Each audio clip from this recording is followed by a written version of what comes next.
अस्सलाम वालेकुम। मैं हूँ आपकी होस्ट हदीजा अब्दुल समद और मैं मिलवाऊँगी आपको एसएनएस के टीचर से।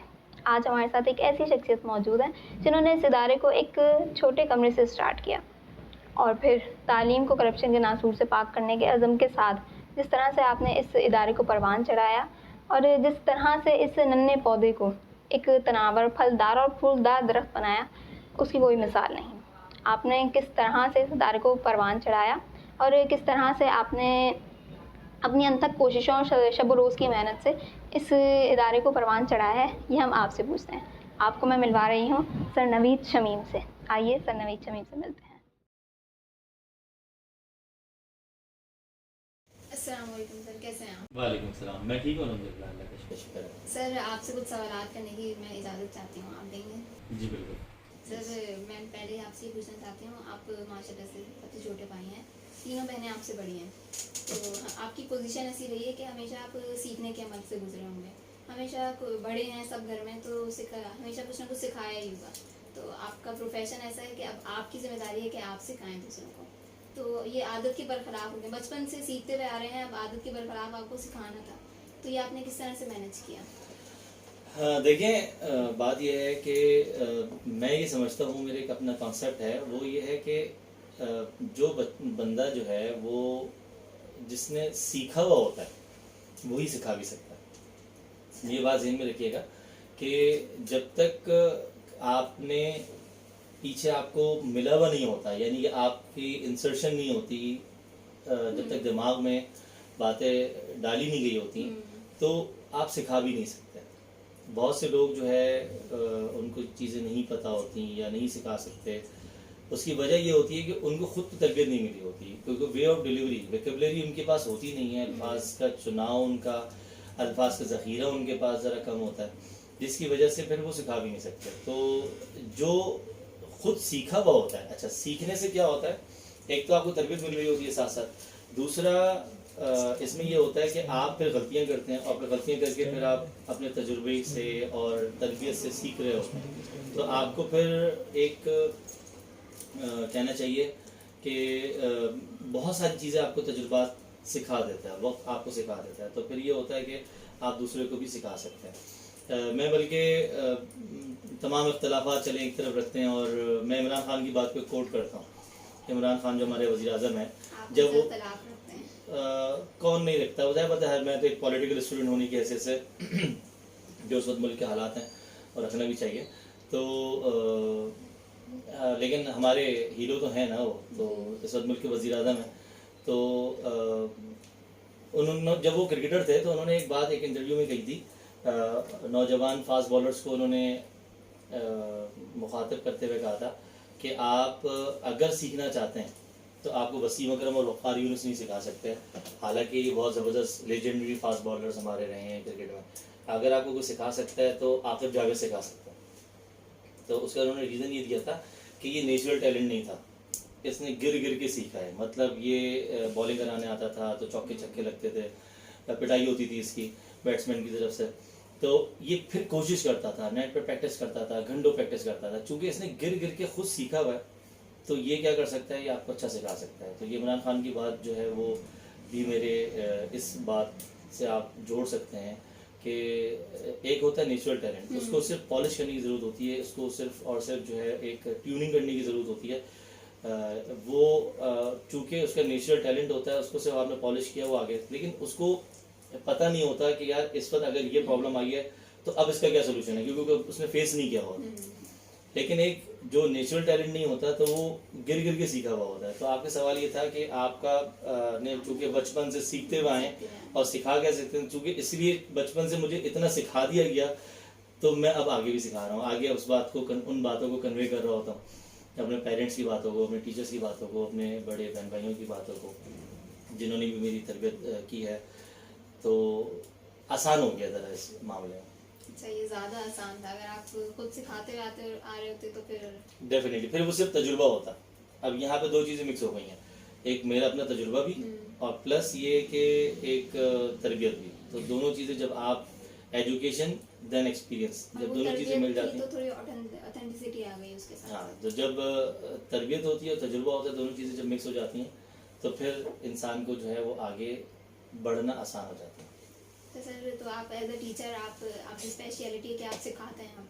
अब आपका एक अरसा हो गया आपको सिखाते हुए, तो कभी इस टाइम पीरियड में ऐसा हुआ कि किसी स्टूडेंट ने या किसी ने ऐसा कुछ सिखा दिया हो कि वो आपको याद रह गया हो कि ये बात तो मुझे इसने एक नई बात सिखा दी है?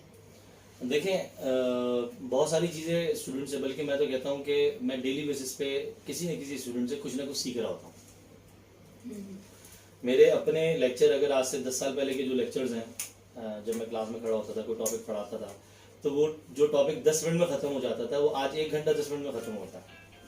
क्योंकि जो स्टूडेंट क्वेश्चंस करते हैं, जो स्टूडेंट कुछ पूछते हैं, मैं उनको पिक भी करता हूँ, अपने जहन में बिठा लेता हूँ। जब नेक्स्ट टाइम लेक्चर दे रहा होता हूँ तो उसमें मैं वो तमाम बातें जो 10-12 साल से स्टूडेंट ने पूछी होंगी, या फिर जो जो उसमें उस टॉपिक से रिलेटेड सवाल क्रिएट होता है, वो सब मैं क्लियर करता हुआ चलता हूँ।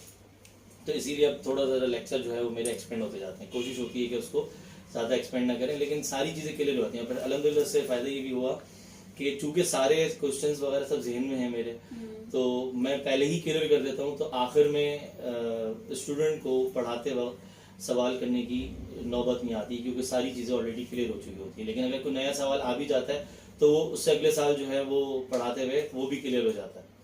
तो इस तरह वो लेक्चर की टाइमिंग्स भी बढ़ जाते हैं।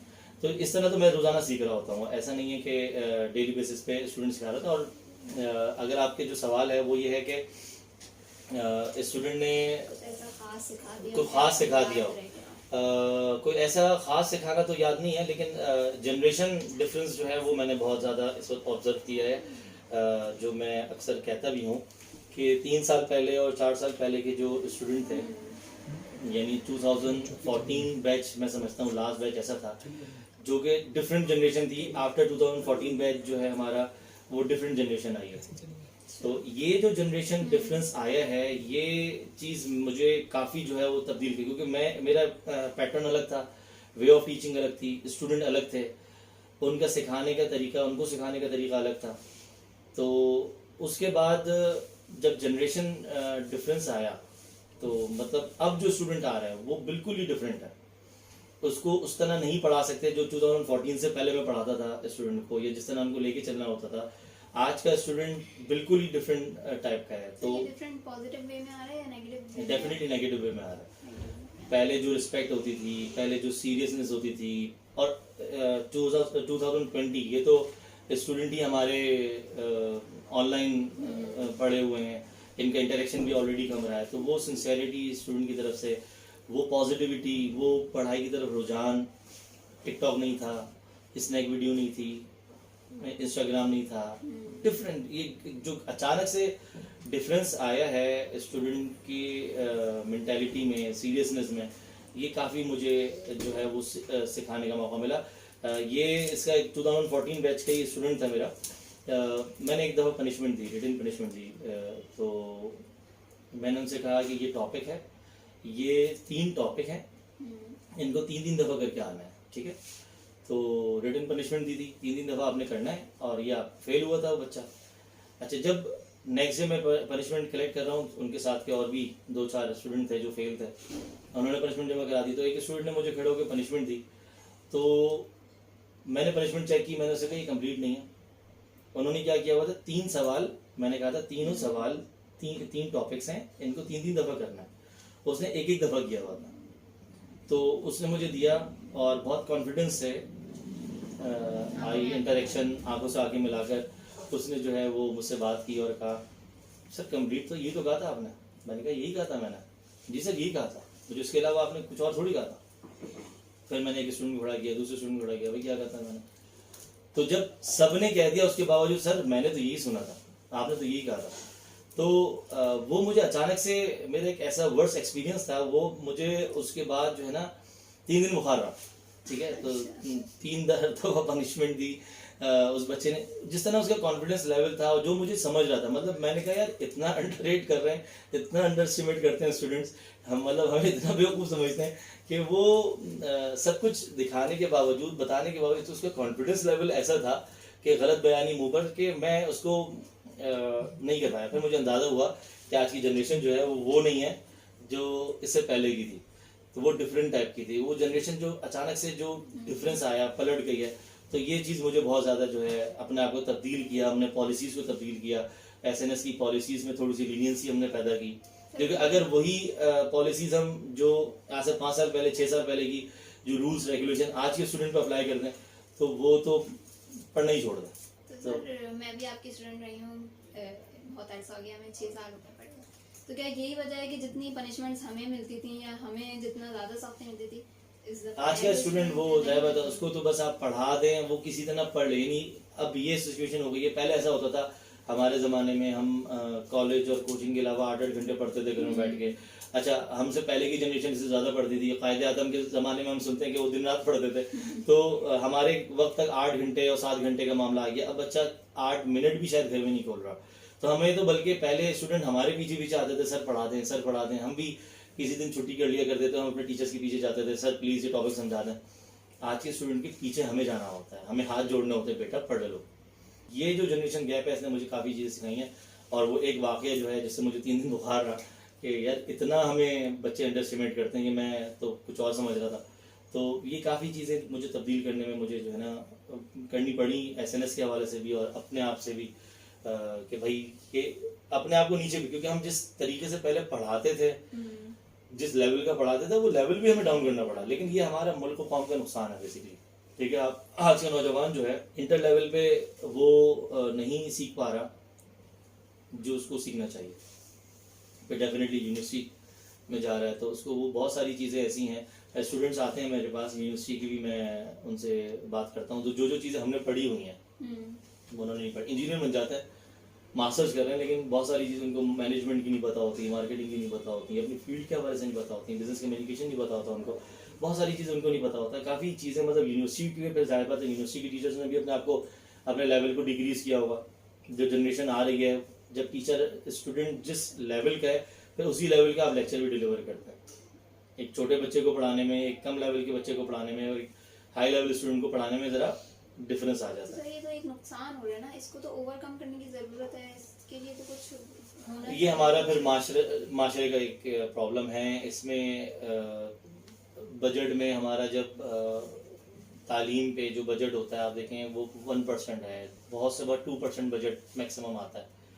98% हमारा बजट दूसरी चीज़ों में खर्च हो रहा है। जब तालीम में हमारे हुक्मरान सीरियस नहीं है, तालीमी निज़ाम हमारा एक नहीं है, ओ लेवल्स वाले जो कैमरे सिस्टम वाले हैं वो अलग हैं, जो मैट्रिक सिस्टम वाले हैं वो अलग हैं, फिर उनमें भी फिर दूसरा करप्शन है तालीम में, पैसे दे के आप पास हो जाते हैं, परसेंटेज ले आते हैं, पोजीशन ले आते हैं। तो ये सारे फैक्टर्स हैं जो कि तबाही, फिर मोबाइल का, इंटरनेट सारे का फैक्टर्स तो पहले भी मौजूद थे, पहले भी तो इसी तरह होता था।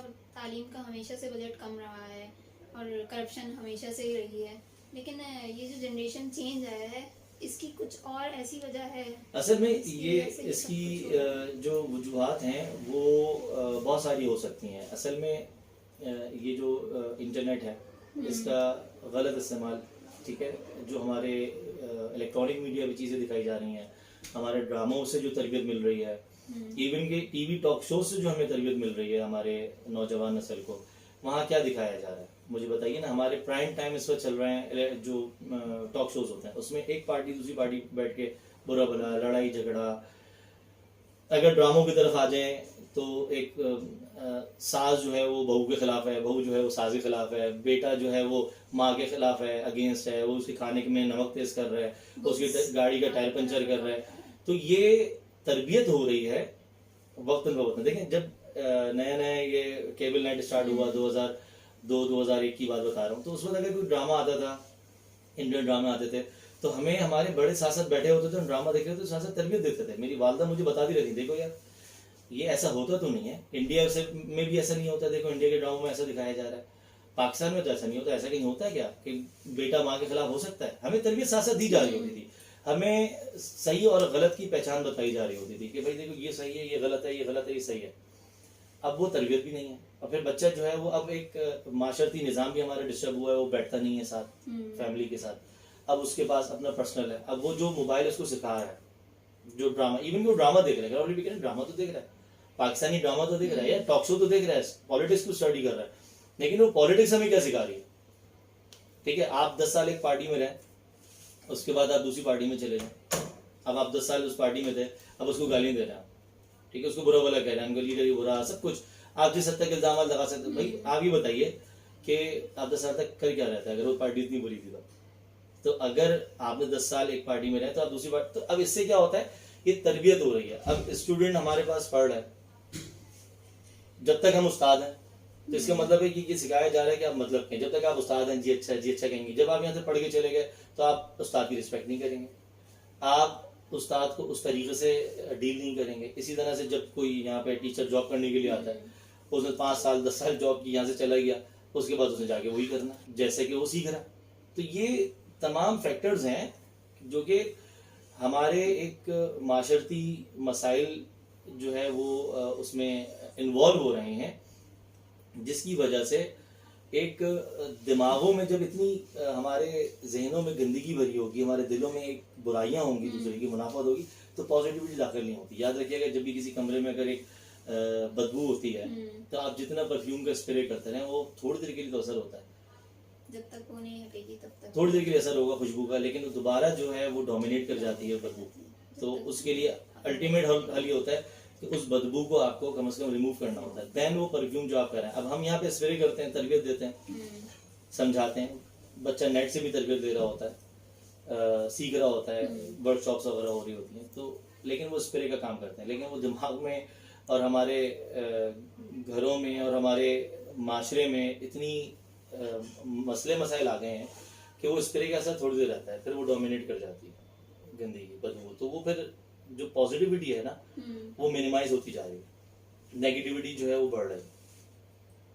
सर ये इतनी हैवी गुफ्तगू हो गई, अब थोड़ा गुफ्तगू को लाइटर मोड पे करते हैं। आपकी कुछ ज़ाती ज़िंदगी के बारे में भी कुछ सवाल करती हूँ। सर मुझे बताएं, आपको किताबें पढ़ने का शौक़ है?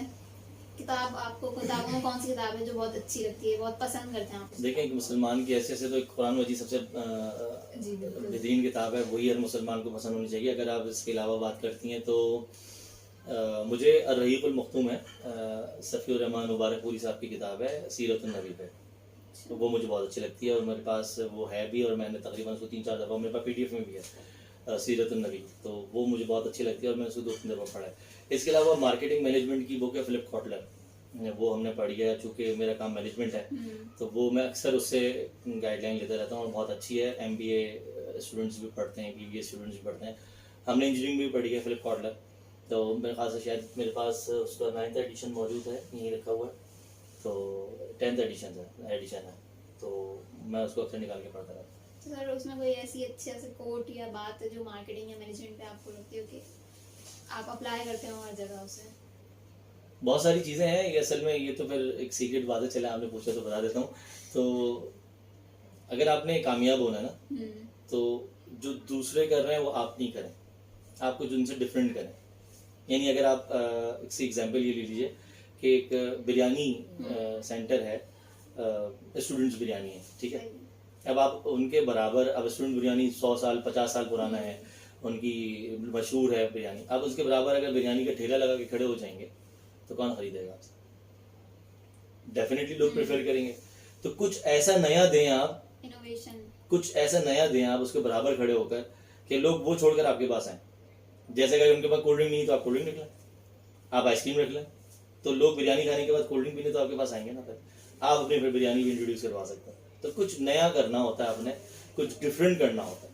तो मेरी भी ये सोच और मैंने किया भी, देख लीजिए अल्हम्दुलिल्लाह प्रैक्टिकल्स फ्री हैं SNS में, एग्जाम्पल लेकर आइए आप, ऐसे नहीं मिलेगी आपको इंशाल्लाह। कॉलेज में हमने स्टूडेंट को ट्रांसपोर्ट फैसिलिटी दी है, अभी स्टूडेंट्स पेपर चल रहे हैं, ठीक है, विदाउट कॉस्ट आप देख लीजिए कि हाँ फ्री में हम बच्चों को कॉलेज से लेते हैं, एग्जामिनेशन सेंटर तक छोड़कर आते हैं। फिर अच्छा हमारा प्री मेडिकल का अलग है, गर्ल्स का प्री इंजीनियरिंग का अलग है, गर्ल्स का प्री मेडिकल बॉयज़ का अलग है, प्री इंजीनियरिंग गर्ल्स का अलग है सेंटर, ठीक है। तो SRE मजीद जा रहे हैं pre engineering boys, pre medical boys जा रहे हैं national college, pre engineering girls जा रही हैं PLB college, pre medical girls जा रही हैं PCHS कॉलेज। अब 4 गाड़ियाँ अलग अलग रवाना करनी पड़ती हैं, हम कर रहे हैं। तो ऐसी एग्जाम्पल मेरे खास नहीं करते, और हालांकि इस वक्त तो हमारा रेस्ट का वक्त था, नया सेशन की तैयारी का वक्त था, लेकिन हम सुबह 8 बजे उठे होते हैं, स्टूडेंट को जिम्मेदारी के साथ पहुँचाते भी हैं, उनको लेकर भी आते हैं, एग्जामिनेशन सेंटर, तो ये इनोवेशन है, कोई नया काम है, तो ये चीज़ें मार्केटिंग का Extra efforts भी एक हैं। बेसिक टूल है। ऐसा काम कीजिए कि जो दूसरे नहीं करता, तो डेफिनेटली वो फिर आपको दूसरों से मुमताज़ बनाता है। अच्छा सर, आप हमें बताएंगे आपको खाने की कोई ऐसी चीज़ जो बहुत पसंद हो और कि वो सामने आ जाए तो आप अपना हाथ ना रोक सकें, ये तो खाना है मुझे। देखें ऐसा तो कोई पर्टिकुलर डिश तो नहीं है, पसंदीदा डिशेस हैं। मुझे पिज़्ज़ा अच्छा लगता है, फास्ट फूड्स अच्छे लगते हैं। मैं कहता हूँ कि हर अच्छा खाना, जो भी अच्छा खाना हो, चाहे वो वालदा के हाथ का हो और या बेगम के हाथ का हो, तो जो अच्छा बना हुआ हो तो उससे हाथ रोकना मुश्किल हो जाता है। कोई एक पर्टिकुलर नहीं कह सकते। अच्छा सर, आप हमें बताएं ये आपको ऐसा होता है कि कुछ ऐसा हो जाए कि आप इरिटेशन हो या गुस्सा आ जाए आपको, वो कौन सी ऐसी चीज़ है जिससे आपको गुस्सा आ जाता है? जो मशहूर है वो तो ये है कि जो गुस्सा मुझे आता है बेसिकली, वो अगर मैं सवाल करूं सामने वाला जवाब न दे, मुझे ये चीज़ बहुत ज़्यादा इरिटेट करती है, और मुंह बन के खड़ा हो जाए। ठीक है, या तो वो बातें घुमाना शुरू कर दे, ठीक है, या वो जवाब न दे, मुंह बन के खड़ा हो जाए। भाई मैं सवाल कर रहा हूँ आपसे, आप जवाब दें, आप बताएं क्या मसला, जो भी मसला बताएं। तो मुझे ये चीज़ इरिटेट करती है सबसे ज़्यादा, और मुझे लिटरली इसको गुस्सा आता है कि यार मैं सवाल कर रहा हूँ, आप जवाब नहीं दे रहे। अगर आपको ट्रिगर करना हो तो आप चुप होकर खड़े हो जाए। हाँ, अगर मुझे आपने इरिटेट करना, गुस्सा दिलाना, तो आप मेरे सवाल का जवाब न दें, आप मुंह बना के घूमते रहें। अक्सर लोग होता है, घर में भी होता है, एसएनएस में भी होता है, स्टूडेंट के हवाले से भी होता है। आप मुंह बना के बैठे हैं, मैंने पूछा भाई खैरियत है, भाई आपके सर में दर्द है, आपकी कोई प्रॉब्लम है, आपकी कोई, आप कम से कम बताएं तो कि मसला क्या है। अब मैं पूछ रहा हूँ भाई प्रॉब्लम क्या है, तबीयत खराब है, नहीं कुछ नहीं। अब ये चीज़ मुझे इरिटेट करती है कि यार फिर मैं तो खुद ही अज्यूम कर लूंगा कि शायद मेरी वजह से तो आपका मूड नहीं खराब, तो मैंने यार वो परसों डांटा था, शायद आपने इस वजह से तो उस बात को नहीं ले लिया, तो फिर मुझे ऐसा फील होता है कि मेरी वजह से। मैं कहता हूँ जो भी बात है आप बता दें, आप नहीं मुझे एक्सप्लेन कर सकते, आप मुझे बता दें सर मेरा घर का मसला है, मेरे पर्सनल इश्यूज हैं, ताकि मुझे कम से कम पता तो हो कि यार मसला क्या है। इसी तरह से आपको सवाल करें, जवाब ना आए, तो बस ये चीज़ मुझे बहुत इरिटेट करती है। लेकिन सर आप क्लास में होते हैं, आप हमारे प्रिंसिपल हैं, तो हमने अक्सर देखा है कि आप बहुत कंट्रोल गुस्सा रखते हैं। तो ये जो गुस्सा है और उसको कंट्रोल गुस्सा, ये आपकी नेचर में था या आपको ये वर्कआउट करना पड़ा, वक्त के साथ आपने इसको सीखा? गुस्सा मुझे बहुत मेरे जो इंटरव्यू सुन रहे हैं व्यूवर्स हैं वो भी हैरान होंगे, बल्कि शायद वो कहेंगे कि झूठ बोल रहा है। मुझे गुस्सा बहुत कम आता है, जी सर। ठीक है, तो मुझे गुस्सा बहुत कम आता है। और ये जो अक्सर नज़र आता है वो मजबूरी होती है। देखिए जब भी कोई बाग में जो दरख्त साया दे रहा होता है, तो उसे सख्त होना ज़रूरी है, वरना कोई भी उसको पत्थर मार के और कुल्हाड़ी से और छुरी से तोड़ के और काट सकता है। तो सायादार दरख्त हमेशा मजबूत होता है और उसे सख्त होना, जैसे हमारे घरों में वालिद का एक लेवल होता है। अब वालिद को गुस्सा आए ना आए, लेकिन अम्मा जो है वो अब्बा के नाम से डरा रही होती है, हमारे अब्बा आ जाए फिर बताऊंगी, तो एक सख्त फिर अब्बा को रोल प्ले करना पड़ता है, हालांकि उनके नेचर में नहीं होता, हार्ड फेस देना होता है, उनको हार्ड फेस देना होता है। तो ये मेरी मजबूरी है, तो मुझे ज़रा एक कभी कभी गुस्सा ना आते हुए, इवन के कहीं का गुस्सा कहीं भी नहीं निकालना, ये बात भी है। अब एक क्लास में किसी स्टूडेंट पे, किसी की हरकत पे गुस्सा आया, क्लास में हमने डांट दिया बच्चों को, तो ऑफिस में आके हम हंसी मजाक करें। कभी कभी ऑफिस का गुस्सा होता है, कोई काम गलत हुआ होता है, एम्प्लॉयज़ पे गुस्सा होता है, तो क्लास में जाके नहीं निकालना होता, ठीक है। अक्सर मशहूर होता था ना, मैं बचपन में देखता था, कोई टीचर गुस्से में आता है तो वो हम कहते थे यार आज घर से लड़ाई हुई है इनकी, तो मैं नहीं चाहता कि मेरे बारे में लोग ये कहेंगे आज ये सर बेगम से लड़ गए हैं। तो वो पता होता है स्टूडेंट्स को, पता होता है एम्प्लॉयज़ को, पता होता है घर वालों को कि ये इस बात पर हमने ये गलती की है, तो इस बात पर ये गुस्सा है। सर ये आपकी नेचर में था या आपको नहीं, मुझे कि वर्कआउट करना पड़ा इसके लिए, आसान नहीं था ये मामला। इसके लिए आपने फिर आहिस्ता आहिस्ता ये सेट फेस एक्सप्रेशन को कंट्रोल करना बड़ा मुश्किल होता है। फेस एक्सप्रेशन को, अब आप मुस्कुरा रहे हैं अचानक से, अब ऐसे हो गए, ठीक है, तो फेस एक्सप्रेशन को कंट्रोल करना ये आसान काम नहीं है, सिर्फ आपको माइंड को ट्यून करना पड़ता है इसके लिए। अच्छा सर, मैं आखिरी सवाल करके बस ये गुफ्तगू ख़त्म करना चाहूँगी कि मैरिड लाइफ है आपकी माशाल्लाह से, तो इस मैरिड लाइफ में और मैरिड लाइफ से पहले बहुत सारे चेंजेस आती हैं, जाहिर सी बात है आपकी ज़िंदगी में बहुत सारी चेंजेस आई होंगी।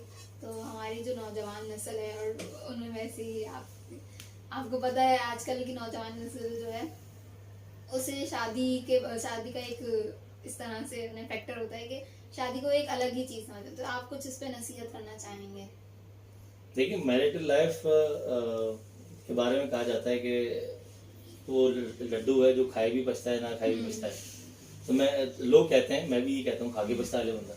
यकीनन एक सुन्नत है, एक होना चाहिए, इसका एक टाइम मुकर्रर है, लेकिन असल में हम लोगों ने अल्टीमेट हल ये निकाल दिया है कि शादी करनी है। आज के नौजवान, बल्कि आज के हमेशा के नौजवान, कि जी पढ़ेंगे, फिर हम कमाएंगे, अच्छी जॉब होगी, फिर हमारी शादी होगी, अच्छा उसके बाद ज़िंदगी ख़त्म हो जाएगी क्या? नहीं, ऐसा नहीं होता। लेकिन सबसे ज़्यादा जो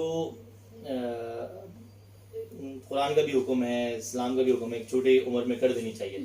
तो थोड़ा सा इसका मिजाज हमें तब्दील करना चाहिए कि ये है क्या। लड़कियों के लिए भी, जी अभी शादी नहीं कर रहे, पढ़ रही हैं, तो भाई उसके बाद अभी पढ़ रही हैं, अभी पढ़ लेंगी, या फिर लड़का पढ़ रहा है, अभी पढ़ेगा, फिर जॉब करेगा, ये एक नॉर्मल बात है, ये एक ज़िंदगी का हिस्सा है। और इसके हवाले से भी ट्रेनिंग जो है वो होनी चाहिए बच्चों को। और शादी एक नॉर्मल रूटीन है लाइफ की। जैसे कि आप एक घर में कोई काम कर रहे होते हैं, आप गाड़ी लेते हैं, आप कोई बाहर घूमने के लिए जाते हैं, इवेंट होता है आपके घर में, तो ये शादी भी एक इवेंट है, उसको करके फिर हमें आगे बढ़ना होता है। ना लड़कियों की लाइफ उसमें ख़त्म हो जाती है, ना एंड हो जाती है उसमें भी। अब शादी हो गई लड़की की, अब सारे काम छोड़ दिए उसने जो MBBS किया था वो भी, किताबें और डिग्री जो है अलमारी में बंद है, उसका MBBS भी ज़ाया हो गया। उसने अगर कोई एजुकेशन ली है तो उसको इम्प्लीमेंट, अब MBBS किया था एक लड़की ने, तो ये कोई आसान काम तो नहीं था ना MBBS करना। अब लड़की है, फीमेल डॉक्टर्स की तादाद कम है हमारे पास, उसने भी फिर किसी फीमेल का इलाज भी तो करना है, तो उसको फिर जॉब अपनी, या उसकी हाउस जॉब है या क्लिनिक है, तो उसको अपनी जारी रखना चाहिए। तो एक तो ये फैक्टर हो गया कि जो मैरिटल लाइफ है वो एंड नहीं है, ये एक रूटीन है, हमें इसको एक रूटीन के तौर पे ही लेना चाहिए, ठीक है। क्योंकि ये सबकी हो जाती है ना शादी, एक अगर जमादार है, एक 3 डब्बे वाला है, उसकी भी शादी हो जाती है। तो हमारे नौजवानों के हवाले से नसीहत ये है कि वो उनसे सवाल करो, बड़ों के क्या बनोगे भाई? बड़ों के दूल्हा बनूंगा। तो उनका जो एक ख्वाब है वो यही है कि दूल्हा बनना है मैंने, उसके लिए मेहनत कर रहे हैं सारी, उसके लिए सारी जो है ना जद्दोजहद हो रही है, उसके लिए अच्छी जॉब आ रही है ताकि मुझे जो है ना अच्छा रिश्ता मिल जाए। लड़कियों के हवाले से भी ऐसा ही होता है। तो ये अल्टीमेट कोई मामला नहीं है। आप दुनिया में ज़िंदगी में ऐसे काम करें।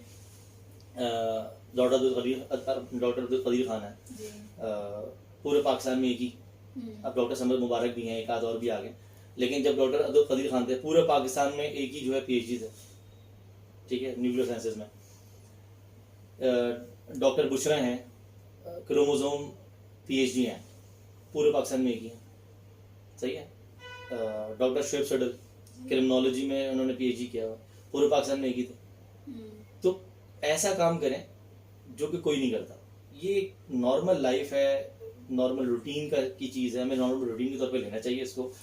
ज़रूरी भी है, जाहिर सी बात है, इसको होना चाहिए, लेकिन साथ साथ हमें फिर रेडी भी होना चाहिए, मेंटली तौर पे भी रेडी होना चाहिए नौजवानों को। बस ये शौक तो है कि शादी करूँगा, लेकिन आपने मुझसे पूछा कि मुझे क्या प्रॉब्लम हुई।